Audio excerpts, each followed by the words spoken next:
सोचो अगर एक दिन सुबह उठते वक्त तुम्हारे पास सब कुछ हो, सोना, चांदी, इज्जत, दौलत और शाम तक सब कुछ खाक हो जाए। न घर रहे, न दुकान, न कोई कहने वाला अपना। यह सिर्फ एक काल्पनिक बात नहीं है, बल्कि यह वाकया एक ऐसे शख्स के साथ हुआ जो कभी इस पूरे इलाके का सबसे अमीर आदमी था। उसकी कहानी में आज भी वो राज्य छुपाया हुआ है जो इंसान को जिंदगी का सबसे बड़ा सबक सिखाता है। आज हम आपको सुनाने वाले हैं एक ऐसे ताजिर की दास्तान जिसका नाम था जुबैर, जो अपनी ताकत आज से करीब 700 साल पहले पहाड़ों की गोद में आबाद एक छोटे से गांव में, जहां मिट्टी के घर थे और लोग सादगी से जिंदगी गुजारते थे, एक नौजवान ताजिर रहता था जिसका नाम जुबैर था। अल्लाह ने उसे कारोबार में इतनी बरकत दी थी कि लोग हैरान रह जाते थे। पहले एक छोटी सी दुकान थी, फिर बड़ी हो गई, फिर कई दुकानें हो गईं। सोना, चांदी, कीमती कपड़े और तिजारती सामान, ये सब उसके घर में हर वक्त भरा रहता था।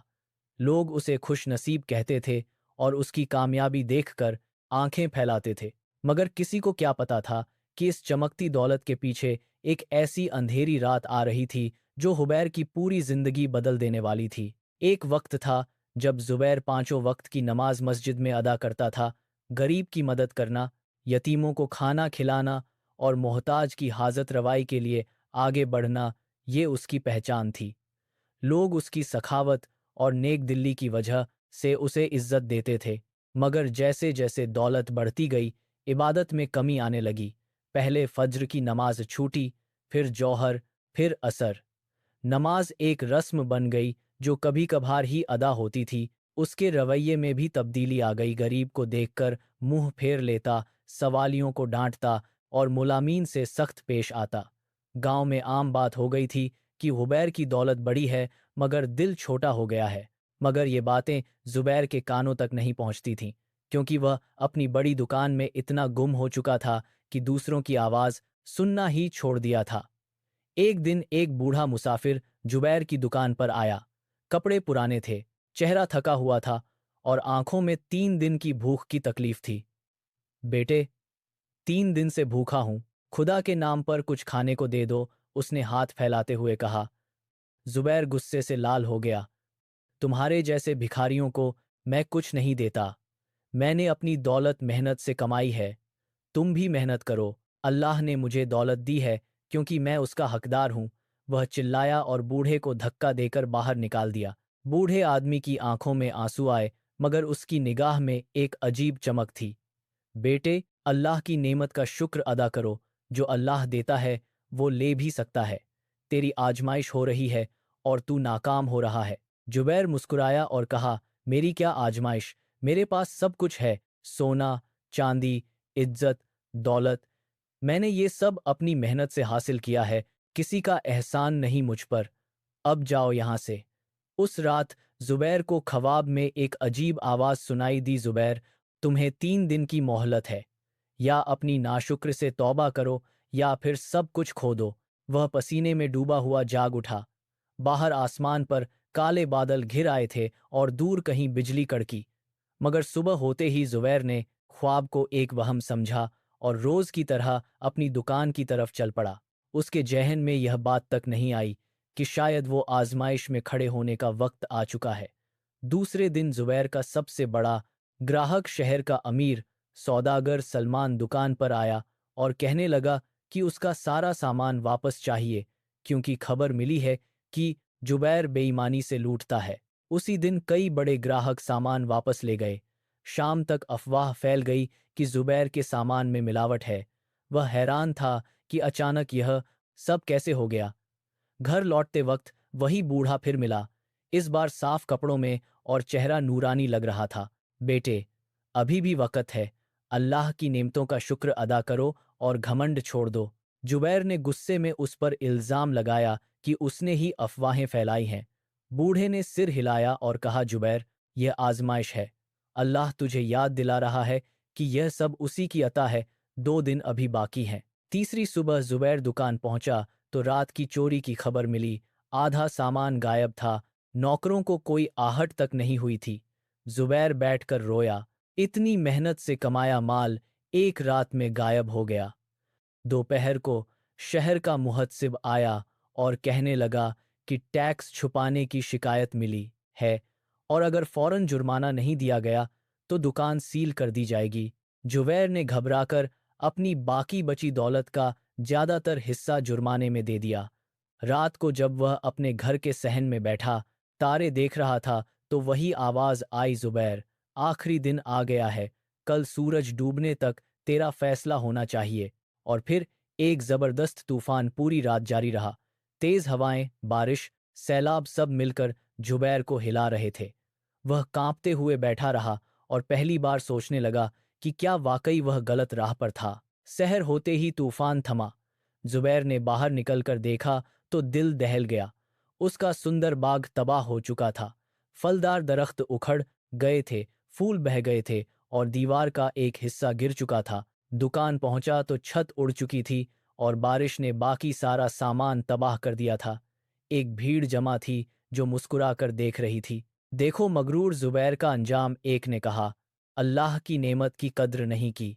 जुबैर खामोशी से सुनता रहा। आंखों में आंसू थे मगर दिल में घमंड की एक चिंगारी अभी भी बाकी थी। बारिश फिर शुरू हो गई। लोग भागे लेकिन जुबैर वहीं भीगता हुआ रुका रहा। क्या मैं वाकई इतना गलत था, उसने खुद से पूछा। शाम होते ही जुबैर घर लौटा तो देखा कि गांव के लोग उसके घर के सामने लाठियां लिए खड़े हैं। यहां से चले जाओ जुबैर, तेरी लालच और बेईमानी की वजह से हमारे बच्चे भूखे हैं। मैंने किसी का क्या बिगाड़ा है, जुबैर ने पूछा।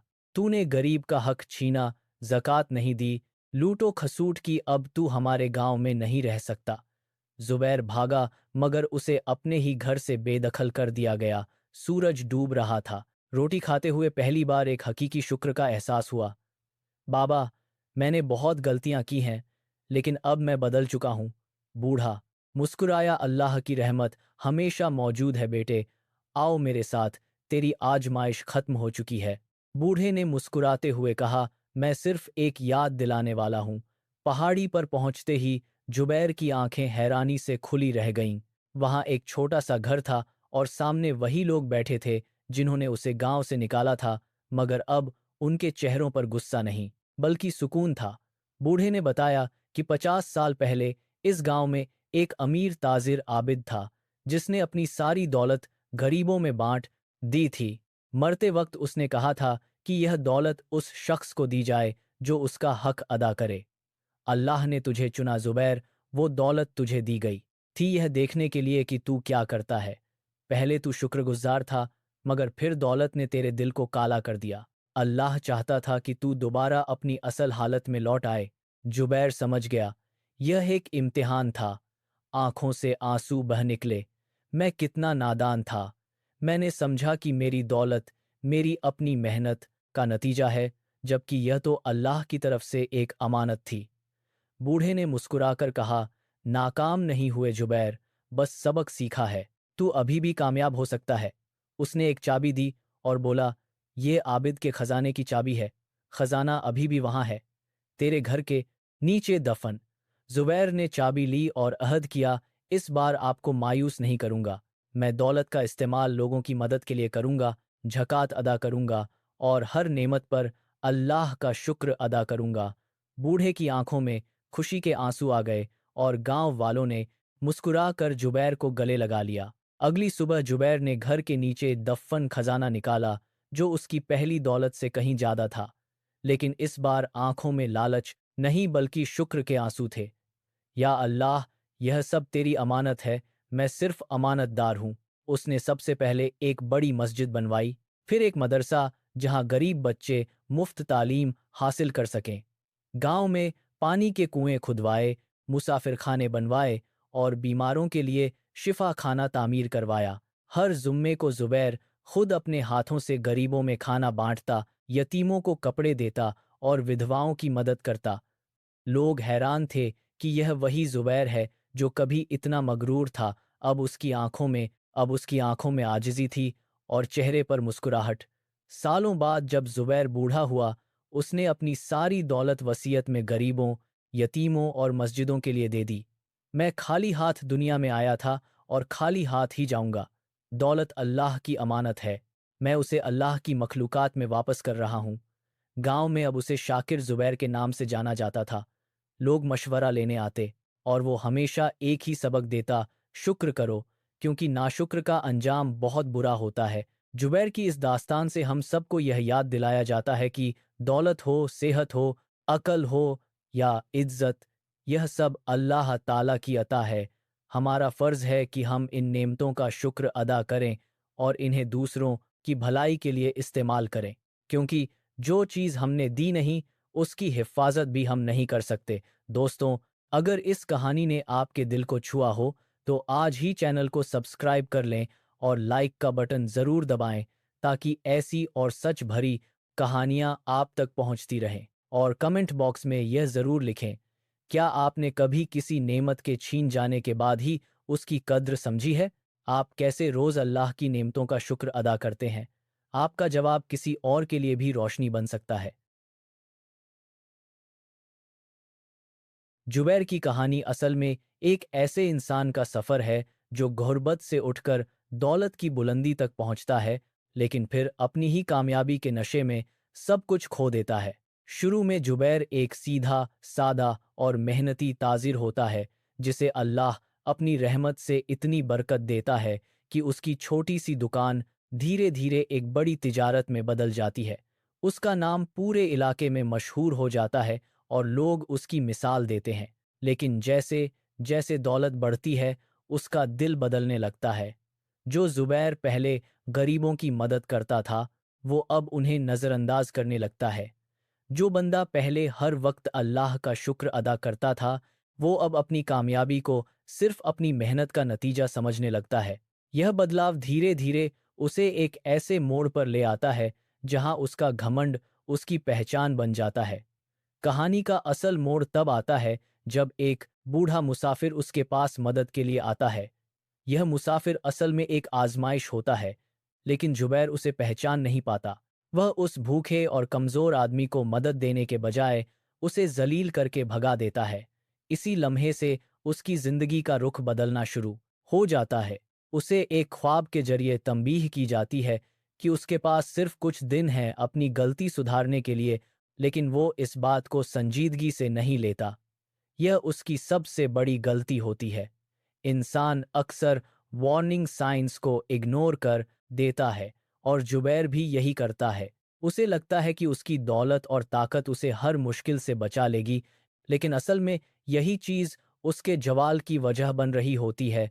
फिर धीरे धीरे उसकी ज़िंदगी में मुसीबतें आना शुरू हो जाती हैं। सबसे पहले उसके कारोबार पर इल्ज़ाम लगता है कि वो बेईमानी करता है, जिसकी वजह से उसके ग्राहक उसे छोड़ देते हैं। उसकी शोहरत, जो सालों में बनी थी, कुछ ही दिनों में गिर जाती है। फिर चोरी होती है और उसका कीमती सामान चला जाता है। इसके बाद हुकूमत का जुर्माना लग जाता है, जिससे उसकी बाकी दौलत भी खत्म होने लगती है। यह सब कुछ इतनी तेजी से होता है कि जुबैर समझ नहीं पाता कि उसके साथ हो क्या रहा है। लेकिन फिर भी उसका घमंड पूरी तरह नहीं टूटता। वह हर मुसीबत का इल्ज़ाम किसी और पर डालने की कोशिश करता है और अपनी गलती तस्लीम नहीं करता। यह मानवीय स्वभाव है कि जब तक इंसान पूरी तरह से टूट न जाए, उसे अपनी गलती का एहसास नहीं होता। आखिरी दिन सबसे ज़्यादा सख्त होता है जब एक तबाह करने वाला तूफान उसकी बची खुची जिंदगी भी उजाड़ देता है। उसका घर, उसका बाग और उसकी दुकान, सब कुछ बर्बाद हो जाता है। जो पहले उसकी इज्जत करते थे, अब उसे जलील करते हैं और उसे गांव से निकाल देते हैं। यह वह लम्हा होता है जहां जुबैर बिल्कुल अकेला रह जाता है। न उसके पास पैसा होता है, न घर और न ही कोई अपना। तन्हाई और मजबूरी के लम्हे में उसका दिल टूट जाता है और वह पहली बार सच्चे दिल से अल्लाह को पुकारता है। उसे अपनी पुरानी जिंदगी याद आती है, जब वह शुक्रगुजार था और लोगों की मदद करता था। उसे एहसास होता है कि असल में उसने सब कुछ अपने घमंड की वजह से खोया है। यह रियलाइजेशन उसकी जिंदगी का सबसे इम्पोर्टेंट पॉइंट होता है। जब जुबैर सच्चे दिल से तौबा करता है, तब उसकी मदद के लिए वही बूढ़ा मुसाफिर दोबारा आता है। इस दफ़ा जुबैर का रवैया मुख्तलिफ होता है। वह नरमी, शुक्र और शर्मिंदगी के साथ उससे बात करता है, यहाँ से कहानी एक सकारात्मक मोड़ लेती है। बूढ़ा उसे समझाता है कि यह सब एक इम्तिहान था, जिसमें ज़ुबैर पहले फेल हो गया, लेकिन अब उसने सीख लिया है। उसे बताया जाता है कि असली दौलत सिर्फ पैसा नहीं, बल्कि इंसानियत, शुक्र और अल्लाह पर यकीन है। यह बात ज़ुबैर के दिल में उतर जाती है और वह एक नया इंसान बन जाता है।